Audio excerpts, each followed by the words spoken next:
Bonjour et bienvenue sur le plateau d'IT for Business. Aujourd'hui, nous allons parler voix et relations clients avec Nicolas Boug. Nicolas, bonjour.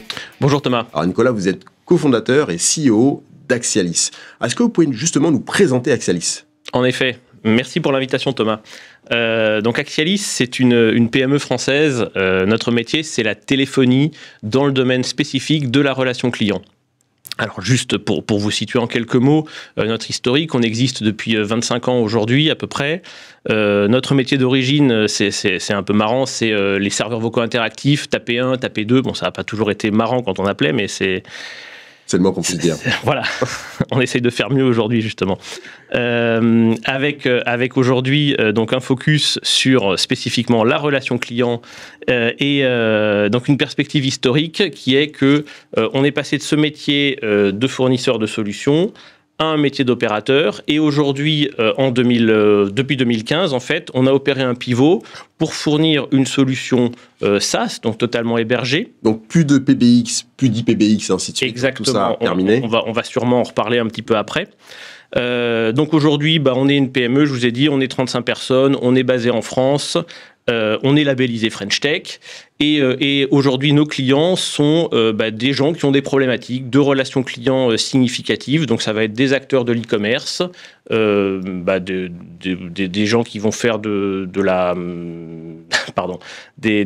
marques telles que SNCF Connect, du voyage privé. On a pas mal d'acteurs du domaine du voyage, Caravelle, Promo Vacances. Donc des acteurs plutôt de grande taille d'ailleurs. On n'est pas uniquement sur de la PME, on est sur du grand compte aussi.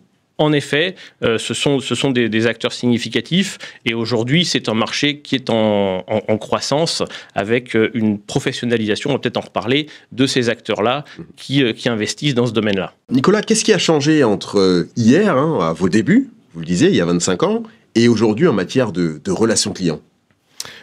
C'est une question intéressante parce qu'on observe en fait et on accompagne une vraie professionnalisation des acteurs de ce métier. Auparavant, la relation client, c'était un simple centre de coût qui était parfois externalisé et en tout cas qui était à la main de divers acteurs de l'entreprise ou de la sous-traitance d'ailleurs, avec un outillage qui allait être celui du BPO, c'est-à-dire l'outsourceur, ou une extension du PABX d'entreprise avec telle ou telle fonctionnalité ajoutée pour gérer des flux d'appels, des files d'attente et des choses comme ça. Aujourd'hui, donc la montée en puissance à l'intérieur même des entreprises de la relation client fait qu'il y a un vrai besoin d'outillage propre à cet aspect du métier.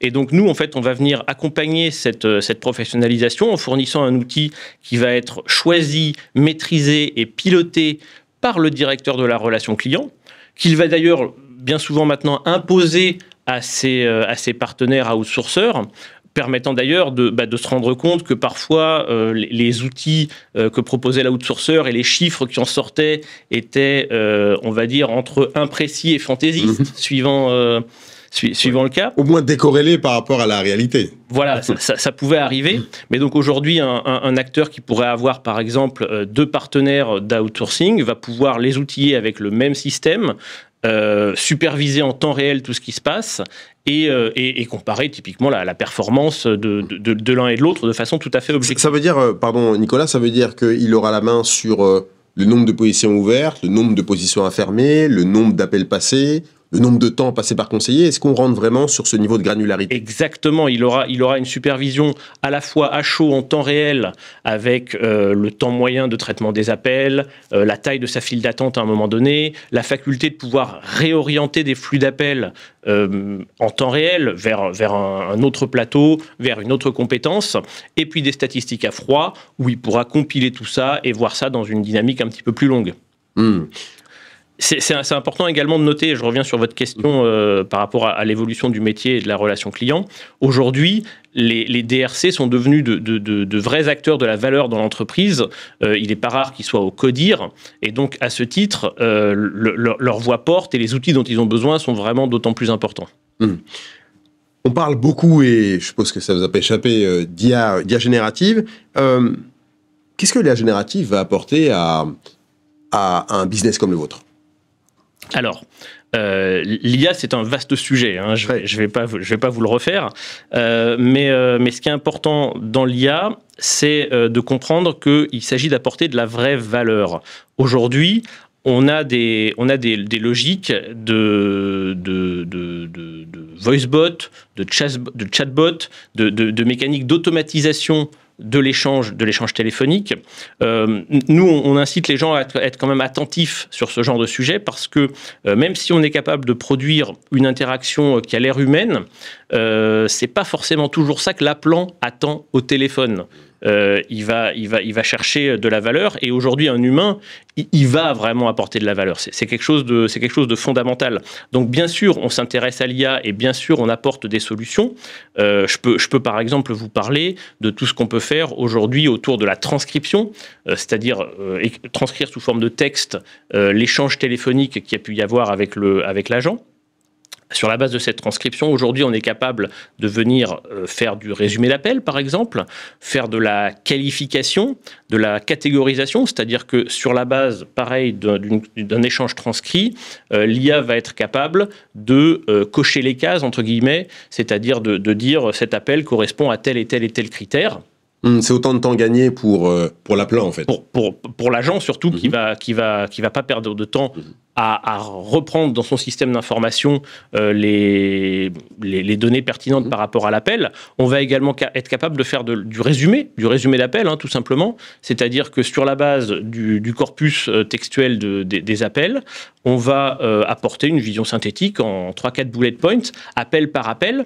On va être capable de pousser ça dans le CRM du client, puisque je vous en ai pas parlé, mais nos outils viennent s'intégrer très en profondeur avec les outils métiers de type CRM, ticketing, on en reparlera peut-être un petit peu, chez le client. Donc on va venir pousser ce petit résumé dans l'outil, ce qui permet au client ensuite d'avoir une vision synthétique à l'échelle de son appelant, de ce qui s'est passé au niveau d'un appel. Donc cette logique d'IA, elle vient complémenter un certain nombre de processus métiers de façon assez efficace.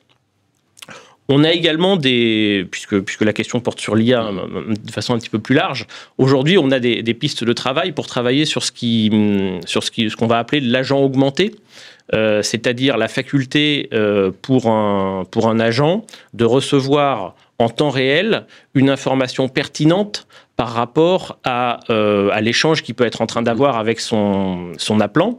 L'idée étant... Le contrat, l'historique de l'échange, le nombre de fois où la personne a déjà appelé le service client, alors, ainsi de suite. Ça, c'est des infos qu'on a déjà en général, mais l'idée, ça va être là d'accélérer et de permettre à l'agent d'anticiper les questions, les réponses de son appelant pour pouvoir lui permettre d'être plus efficace immédiatement, donc en lui poussant des suggestions. Ça peut être, si c'est de l'argumentaire commercial, par exemple, ça peut être un argument qui va immédiatement répondre à une interrogation que pourrait avoir son client. Si ça ne lui vient pas à l'esprit, l'IA va pouvoir écouter, comprendre et pousser en direct de ce type d'informations. Bon, et puis évidemment, alors ça parlera sûrement aux DSI qui nous écoutent, mais on est comme tout le monde dans le domaine de l'IT et on utilise également en interne, nous, de l'IA pour améliorer nos processus de développement, améliorer la qualité de nos produits, améliorer la rapidité avec laquelle on sort des fonctionnalités. Comment est-ce qu'on continue, Nicolas, à apporter de la valeur sur un service comme la voix? Vous l'avez dit, hein, le serveur vocal, on le connaît aussi depuis un certain nombre d'années. On sait qu'on a toujours besoin de téléphoner. On sait que la voix, malgré tout ce qu'on en dit, reste encore un canal qui est très important dans la gestion de la relation client. Comment est-ce qu'on maintient la valeur dans tel service? Alors, vous avez raison de le souligner. Aujourd'hui, la voix demeure le canal préféré des Français, enfin des appelants en général, pour interagir avec leurs fournisseurs. Il y a une enquête de l'Observatoire des services clients qui a été publiée récemment, qui indique que les deux canaux préférés en fait des Français pour interagir avec la voix, c'est l'appel téléphonique et le callback, c'est-à-dire de l'appel téléphonique à l'envers, à plus de 50%. Donc, le besoin de valeur, il est intrinsèque au fait que l'appelant, le consommateur veut ce type d'interaction.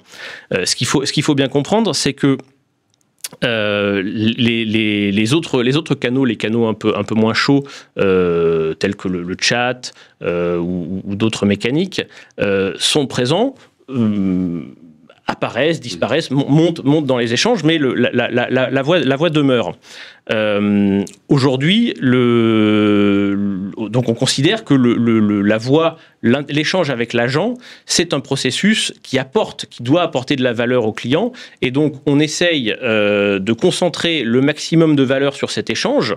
Ça peut être évidemment dans le cadre d'une vente chez un tour opérateur, par exemple. Personne ne fait mieux aujourd'hui une vente qu'un conseiller au téléphone, évidemment.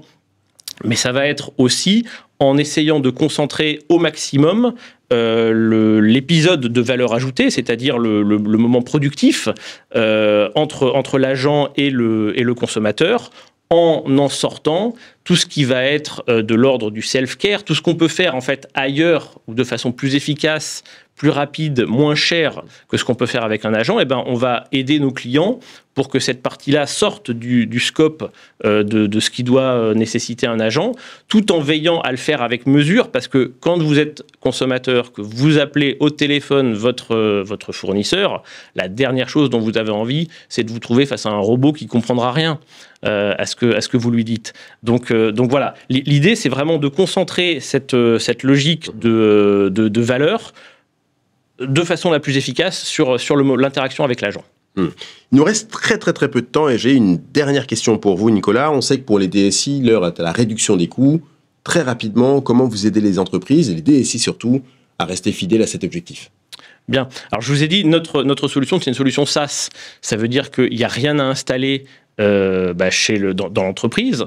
Tout est basé sur le navigateur, une plateforme qui existe déjà a priori. Il y a juste besoin d'avoir un casque téléphonique. Depuis le Covid, tout le monde en est équipé sur son PC.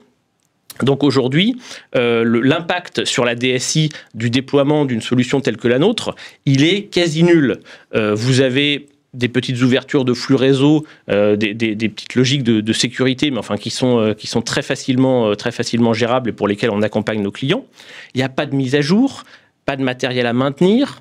Et puis, on est surtout sur une logique de coût SaaS, c'est-à-dire complètement élastique en fonction de la croissance de votre activité ou même de la saisonnalité de votre activité. Votre facture mensuelle en service de téléphonie SaaS va pouvoir s'adapter au plus juste. J'aimerais enfin revenir sur un petit point qu'on a brièvement évoqué, c'est l'intégration avec des outils métiers. Aujourd'hui, ce qui fait la valeur d'une solution telle que la nôtre, c'est qu'elle vient s'articuler avec des outils qui traitent d'autres canaux, par exemple l'email ou le chat, et puis des outils internes à l'entreprise, tels que le CRM, l'outil de ticketing. Et donc, le fait qu'on vienne livrer cette solution déjà intégrée avec la plupart des outils des outils de l'industrie fait que la DSI n'a pas besoin d'investir plus que quelques heures de paramétrage en fait pour venir marier notre outil avec les outils existants. Le tout sans faire exploser la facture. Merci beaucoup, Exactement. Nicolas, d'avoir été avec nous aujourd'hui. Merci à vous de nous avoir suivis. À bientôt.